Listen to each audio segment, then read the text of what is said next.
वालेकुम सलाम। वालेकुम सलाम।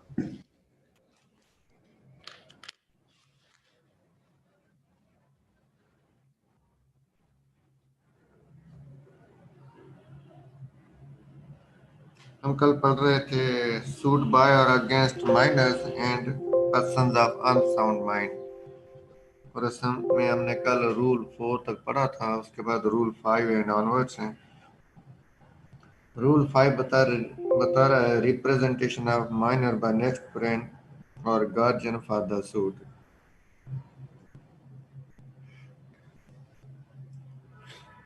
ये रूल बता रहा है कि अगर माइनर किसी सूट में माइनर पार्टी है और वो माइनर उसकी कोई रिप्रेजेंटेशन नहीं है इधर बाय द नेक्स्ट फ्रेंड और बाय गार्जियन, और किसी पार्टी ने कोई ऐसा ऑर्डर लिया है कोर्ट से जिसके नतीजे में वो माइनर अफेक्टेड हुआ है, माइनर एग्रीव्ड हुआ है, तो कोर्ट उस ऑर्डर को डिस्चार्ज कर देगी।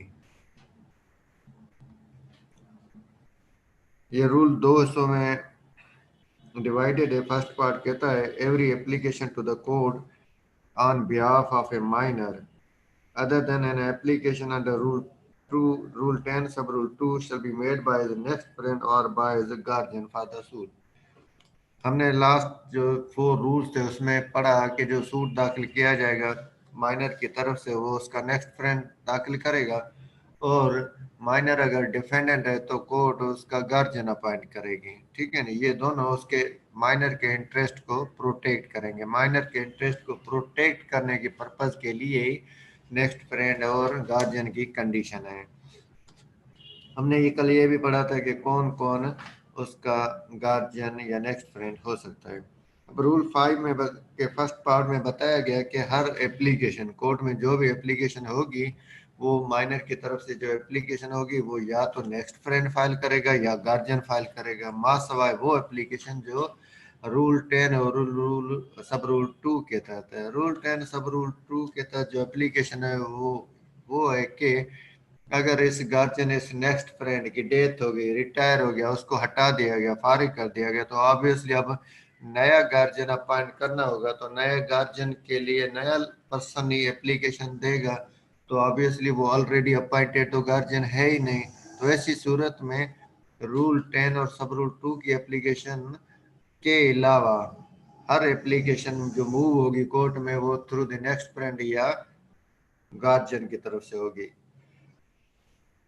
सेकंड जो सब रूल 2 है, इससे 5 रूल 5 का जो सब रूल 2 है, second part of this rule है, ये बताता है कि every order made in a suit और ऑन एप्लीकेशन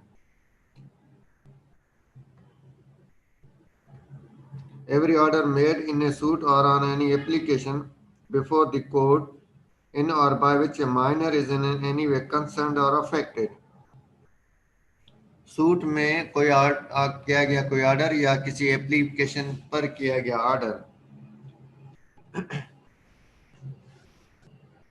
जिसके नतीजे में जो माइनर है वो अफेक्टेड हुआ है या जिसका ताल्लुक माइनर से, माइनर का उस ऑर्डर से ताल्लुक है, without such minor being represented by next friend और गार्जियन फॉर द सूट। ये जो ऑर्डर हुआ सूट में या किसी एप्लीकेशन पर, उसमें उसका ताल्लुक माइनर से है, उस ऑर्डर से माइनर अफेक्टेड हुआ है, और ये जो ऑर्डर कोर्ट ने पास किया था उस ऑर्डर को पास करते वक्त माइनर की तरफ से कोई रिप्रेजेंटेशन नहीं थी। ठीक है, एज द केस में बी डिस्चार्ज, तो उसको डिस्चार्ज किया जा सकता है, मीन्स वो ऑर्डर माइनर पर अप्लाई नहीं होगा। And where the leader of the party as who at whose instance such order was obtained knew or might reasonably have known the fact of such minority with cost to be paid by such pleader। और वो वकील जिसने वो application move की थी, जिसको पता भी था कि फिलहाल जो पार्टी है वो माइनर है, या पता नहीं था तो उसको पता होना चाहिए था, उसके बावजूद भी उसने वो एप्लीकेशन मूव की और उस एप्लीकेशन पर अपनी फेवर में ऑर्डर लिया, इसके बावजूद कि एक पार्टी माइनर है, उस माइनर की कोई रिप्रेजेंटेशन नहीं है। तो रूल 5 का सेकंड पार्ट बता रहा है कि कोर्ट एक तो उस ऑर्डर को डिस्चार्ज कर देगी।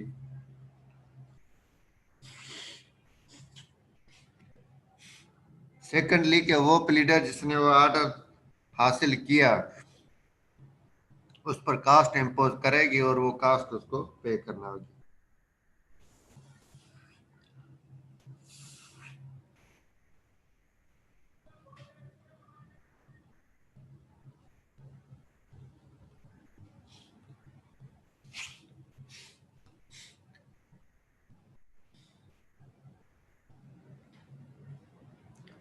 Next sub rule 6 receipt by next friend और guardian for the suit of property and decree for minor. जब सूट चल रहा है और उसमें माइनर पार्टी है, उस सूट में या उस सूट के हवाले से कोई लेन देन है, तो अब ये रूल 6 बता रहा है कि नेक्स्ट फ्रेंड और guardian for the suit shall not without the leave of the court receive any money or other movable property of on behalf of a minor। के जब किसी सूट में कोई गार्जियन है, कोई नेक्स्ट फ्रेंड है, उस सूट में कोर्ट की इजाजत के बिना कोई गार्जियन, कोई नेक्स्ट फ्रेंड माइनर के बिहाफ पर किसी भी किस्म की मूवेबल प्रॉपर्टी या पैसे नहीं लेंगे। ठीक है, किसी सूट में जिसमें माइनर पार्टी है, उस माइनर की तरफ से गार्जियन या नेक्स्ट फ्रेंड कोर्ट की इजाजत के बिना, कोर्ट की इजाजत के बगैर पैसे या मूवेबल प्रॉपर्टी माइनर के ब्याह पर नहीं लेंगे, इधर by way of compromise before decree और ऑर्डर, के कंप्रोमाइज हो रहा है और उस कंप्रोमाइज के तहत वो पैसे ले रहे हैं। ठीक है, जबकि अभी तक कोई डिक्री या ऑर्डर पास नहीं हुआ कोर्ट की तरफ से। कोर्ट की तरफ से डिक्री पास होने या ऑर्डर पास होने से पहले ही वो कंप्रोमाइज के तहत नेक्स्ट फ्रेंड या गार्जियन जो है वो पैसे ले रहे हैं। तो रूल 6 बता रहा है कि कोर्ट की इजाजत के बिना वो पैसे नहीं लेंगे या मूवेबल प्रॉपर्टी नहीं लेंगे। अंडर ए डिक्री और order in favour of the minor, और अगर कोर्ट ने ऑर्डर पास किया है, कोर्ट ने डिक्री पास की है, तो उस डिक्री या ऑर्डर के तहत माइनर के ब्याह पर पैसे लेना चाहे तो वो भी नहीं लेंगे जब तक कोर्ट ऑर्डर न करे उनको पैसे लेने के लिए, कोर्ट उनको इजाजत न दे।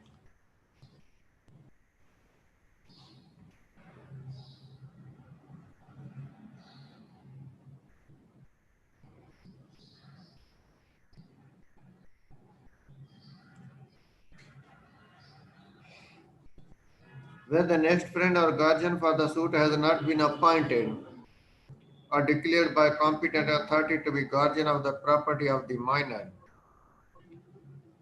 or having been so appointed or declared is under any disability known to the court to receive the money or other movable property, the court shall, if it grants him leave to receive the property, require such security and give such direction as will, in its opinion, sufficiently protect the property from waste and ensure its proper application. Where the next friend or guardian for the suit has not been appointed, अगर किसी suit में minor का जो है वो next friend नहीं है या गार्जियन अपॉइंटेड नहीं है, किसकी तरफ से? किसी कॉम्पिटेंट अथॉरिटी की तरफ से। किसी कॉम्पिटेंट अथॉरिटी की तरफ से किसी माइनर का कोई गार्जियन अपॉइंट नहीं किया गया या डिक्लेयर नहीं किया गया, या उसका नेक्स्ट फ्रेंड अपॉइंट या डिक्लेयर नहीं किया गया, अथा to be guardian of the property of the minor, कि माइनर की जो प्रॉपर्टी है उसकी सुपरवाइज करे, उसको लुक आफ्टर करे, उसकी साफ संभाल करें जब तक माइनर बड़ा हो। और हैविंग बीन सो अपॉइंटेड और declared is under any disability known to the court, अगर कोई अपॉइंटेड है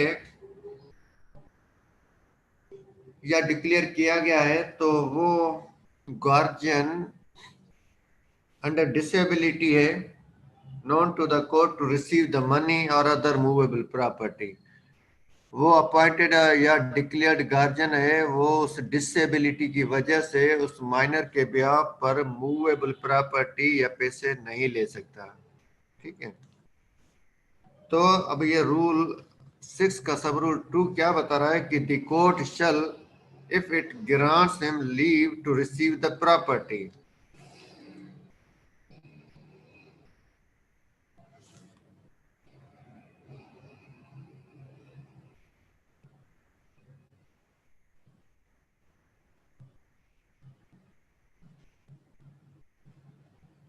कोर्ट अगर उसको इजाजत देती है कि वो प्रॉपर्टी रिसीव करे on behalf of minor, requires such security and gives such direction as will in his opinion sufficiently protect the property from waste and ensure its proper application। तो ये कोर्ट जिस पार्टी को, जिस शख्स को इजाजत दे रही है to receive the property on behalf of the minor, तो कोर्ट उस शख्स से रिक्वायर करेगी कि वो सिक्योरिटी जमा कराए या ऐसी कोई डायरेक्शन देगी जिसके नतीजे में, जो कोर्ट का ख्याल है, कोर्ट का ओपिनियन है कि उन डायरेक्शन के नतीजे में उस माइनर की जो प्रॉपर्टी है वो वेस्ट नहीं होगी या इंश्योर होगी कि उसका प्रोटेक्शन होगा। ठीक है, दो बातें कवर्ड है इस रूल 6 में। एक पार्ट कहता है कि कोई भी गार्जियन या नेक्स्ट फ्रेंड कोर्ट की इजाजत के बिना माइनर के ब्याह पर मूवेबल प्रॉपर्टी या पैसे नहीं लेंगे, चाहे डिक्री पास होने के बाद, डिक्री या ऑर्डर पास होने के बाद या डिक्री या ऑर्डर पास होने से पहले कंप्रोमाइज के तहत। जब तक कोर्ट इजाजत नहीं देती, कोई भी गार्जियन, कोई भी नेक्स्ट फ्रेंड माइनर के ब्याह पर पैसे या मूवेबल प्रॉपर्टी नहीं लेगा। सेकंड पार्ट कहता है कि अगर या तो गार्जियन या नेक्स्ट फ्रेंड अपॉइंटेड या डिक्लेयर्ड नहीं है,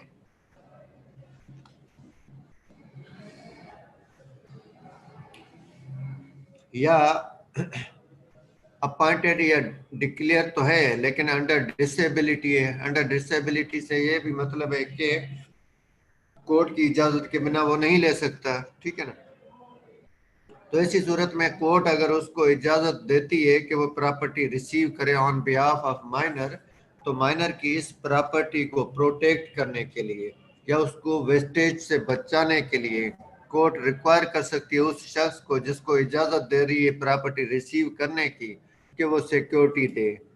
ठीक है, या कोर्ट कोई और डायरेक्शन भी दे सकती है जिसके नतीजे में कोर्ट सेटिस्फाई हो कि इस डायरेक्शन के नतीजे में माइनर की वो प्रॉपर्टी जो है वेस्ट नहीं होगी या प्रोटेक्टेड रहेगी।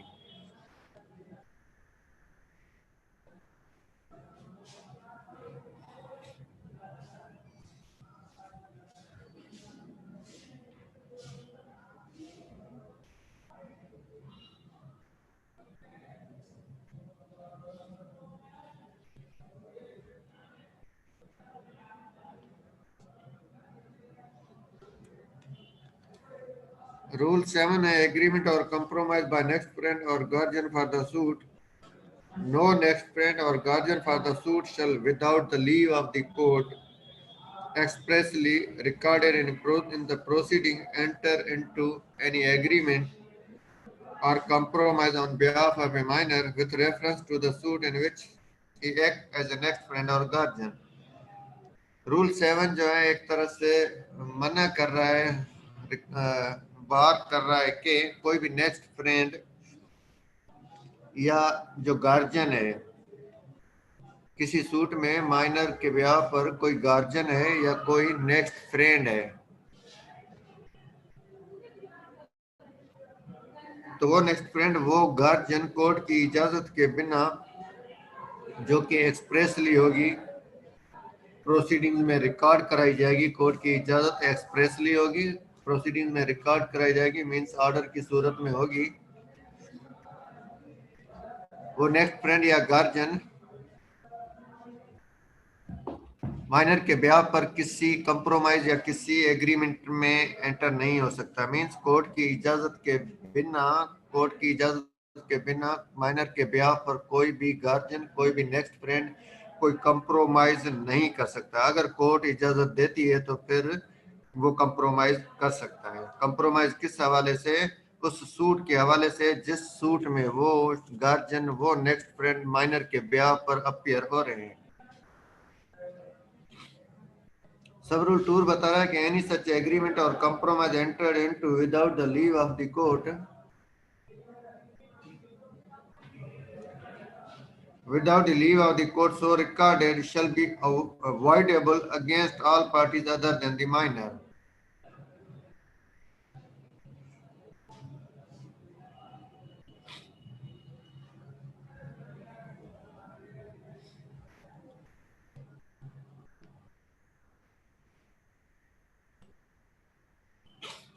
ये जो एग्रीमेंट, ये जो कंप्रोमाइज जो कोर्ट की इजाजत के बगैर अगर किया जाता है तो any such agreement or compromise entered into without the leave of the court so recorded shall be voidable against all parties other than the minor।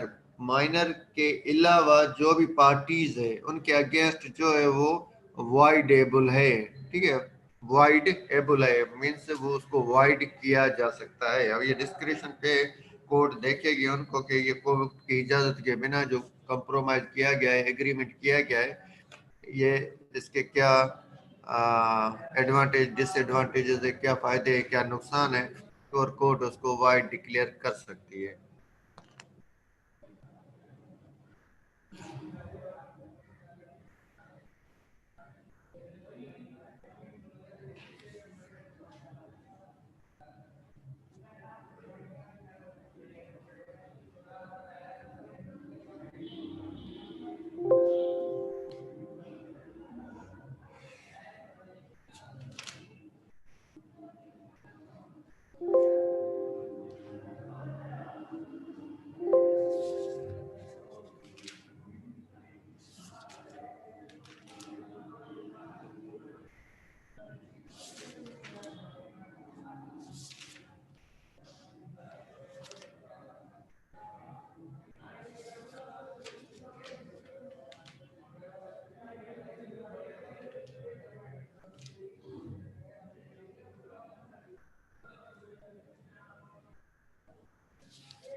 उसके बाद हम आते हैं रूल 8 पर। रूल 8 है retirement of next friend. Unless otherwise ordered by the court, a next friend shall not retire without first procuring a fit person to be put in his place and giving security for the cost already incurred।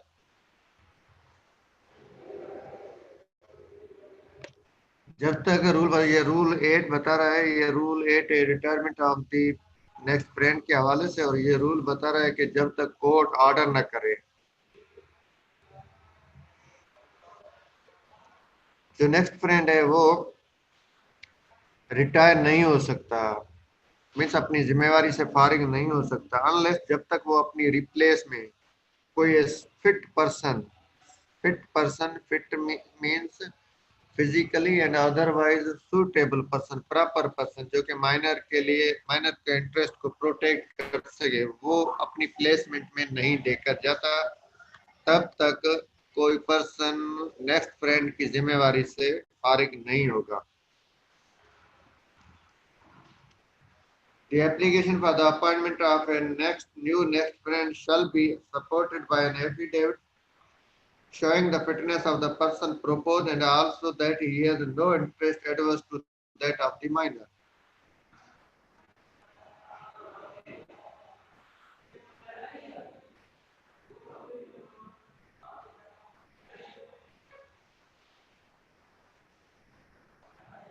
जिस नए person की बतौर next friend appointment के लिए application दी जा रही है, उस एप्लीकेशन में सबकी सपोर्ट में एक एफिडेविट दिया जाएगा। उस एफिडेविट जो कि एक तरह से कसमनामा है, उसको में बताया जाएगा कि ये नया तजवीज़ शुदा जो पर्सन है ये फिट पर्सन है, सुइटेबल पर्सन है, और ये कि इसका जो subject matter of the suit है उसमें माइनर के एडवर्स कोई इंटरेस्ट नहीं है, माइनर के मुखालिफ, माइनर के खिलाफ कोई इंटरेस्ट नहीं है, और ये कि सूटेबल पर्सन है, तो उसके बाद ही वो शख्स रिटायर हो सकता है कोर्ट के ऑर्डर के तहत।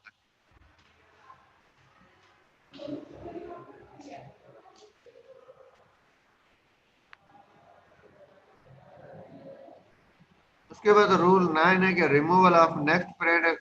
रूल 8 था रिटायरमेंट। रिटायरमेंट ऑब्वियसली वॉलंटरी है कि वो शख्स खुद विथड्रा करना चाहता है, खुद छोड़ना चाहता है इस जिम्मेदारी को, जबकि रिमूवल का मतलब है निकालना, फारिग करना। ठीक है।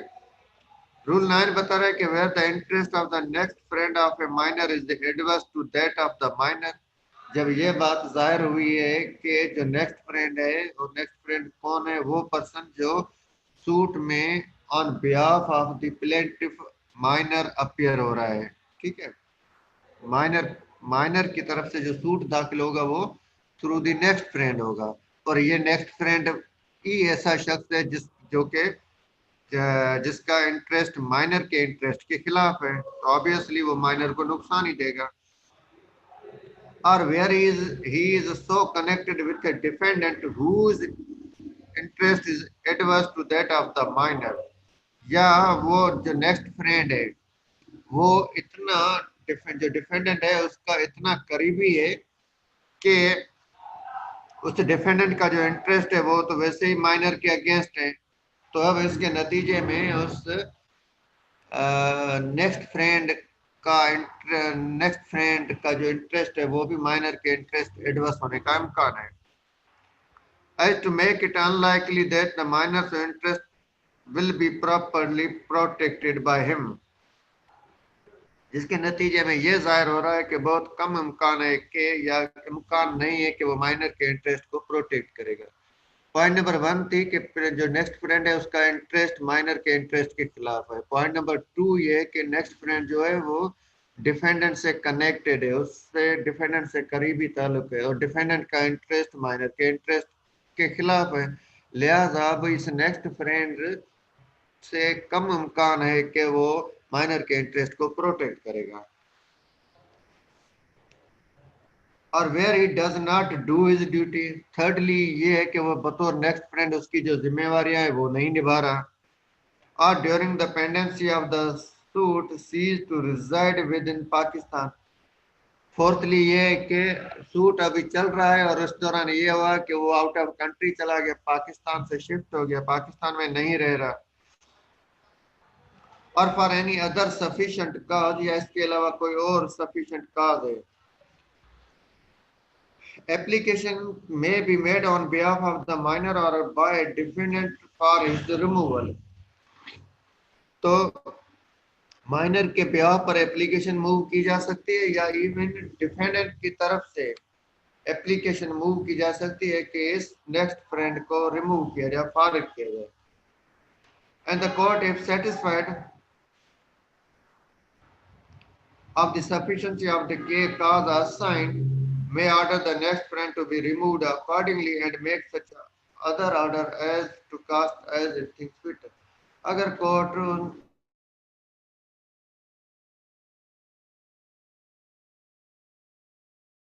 फ्रेंड फारिग किया जाता है और इसके अलावा कोई मुनासिब ऑर्डर जो कोर्ट मुनासिब समझे। Where the next friend is not a guardian appointed or declared by an authority competent in this behalf, अगर ये जो नेक्स्ट फ्रेंड था ये ऑलरेडी अपॉइंटेड या डिक्लेयर्ड गार्जियन नहीं था, मीन्स सूट वगैरह का डिस्प्यूट होने से पहले किसी कॉम्पिटेंट अथॉरिटी की तरफ से उसकी प्रॉपर्टी की देखभाल के लिए गार्जियन अपॉइंटेड नहीं था, ठीक है, नए डिक्लेयर था, जो कि बाद में नेक्स्ट फ्रेंड बना हो। And an application is made by guardian so appointed और declared.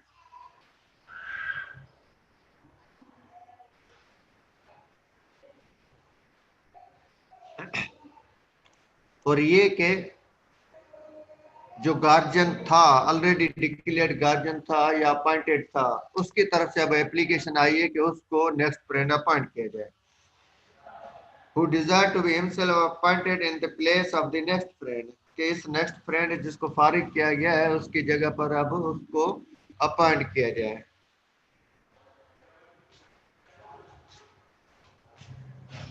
The court shall remove the next friend unless it considered for reason to be recorded by it that the guardian ought not to be appointed the next friend of the minor। तो court तो उस next friend को जो ये causes जो बताए गए हैं, उन इन काजेज के अलावा जो सब रूल 2 है, सब रूल 2 थोड़ी डिफरेंट सिचुएशन को बता रहा है, सब रूल 1 डिफरेंट सिचुएशन को। सब रूल 1 वो काजेज बता रहा है जिसके तहत तो उसको रिमूव किया जा सकता है नेक्स्ट फ्रेंड को। अब सब रूल 2 बता रहा है कि जो नेक्स्ट फ्रेंड है वो ऑलरेडी डिक्लेयर्ड या अपॉइंटेड गार्जियन नहीं है। ठीक है। और जो ऑलरेडी अपॉइंटेड या डिक्लेयर्ड गार्जियन है उसने एक एप्लीकेशन मूव की है कि उसको नेक्स्ट फ्रेंड अपॉइंट किया जाए।